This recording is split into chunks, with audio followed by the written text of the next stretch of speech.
The meaning of rebirth in history.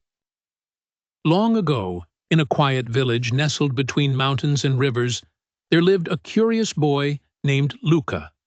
Every night he would lie awake, staring at the stars, and wonder how the world had changed so many times. Kingdoms rising, cities falling, and yet life always finding a way to begin again. One evening, Luca's grandmother, Nonna Mira, noticed his restless eyes. She smiled, sat by his bed, and said, "Ah, my little thinker, I see the stars have filled your mind again. What troubles you tonight?" Luca asked softly, "Nonna, my teacher spoke about rebirth in history today. But how can history be reborn? People don't come back to life, do they?" Nonna chuckled gently. "Not quite, dear one. In history, rebirth doesn't mean people coming back to life. It means ideas, art, and knowledge being born again, after being forgotten for a while." Luca frowned a little. "Like when I forget where I left my book, and then find it again?" "Exactly," Nonna nodded. "Let me tell you a story about the greatest rebirth of all, the Renaissance."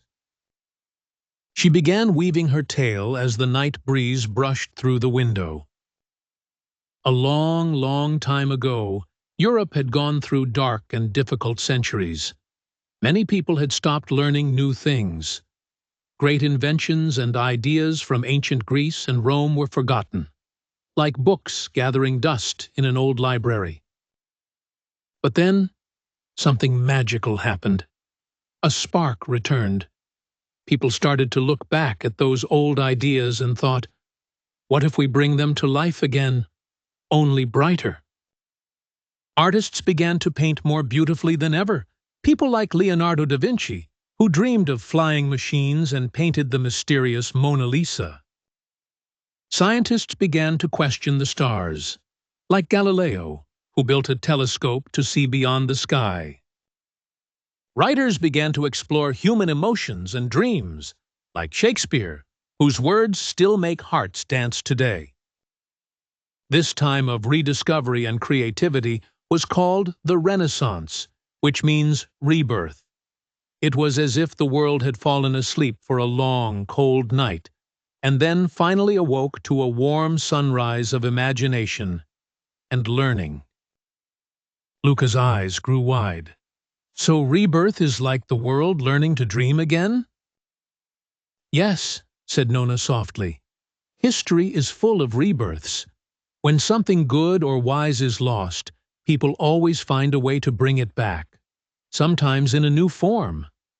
Every time we rebuild, rethink, or relearn, we are part of that rebirth." Luca yawned, his eyes growing heavy.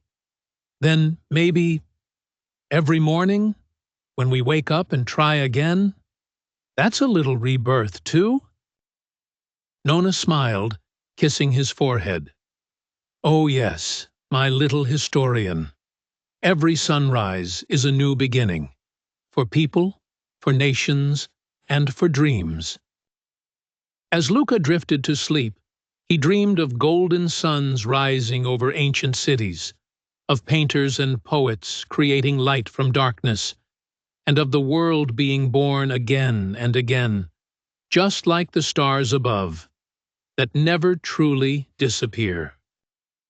Moral of the story: rebirth in history means renewal, the return of wisdom, creativity, and hope after times of darkness. Just like the world, we too can begin again, no matter how many times we fall asleep.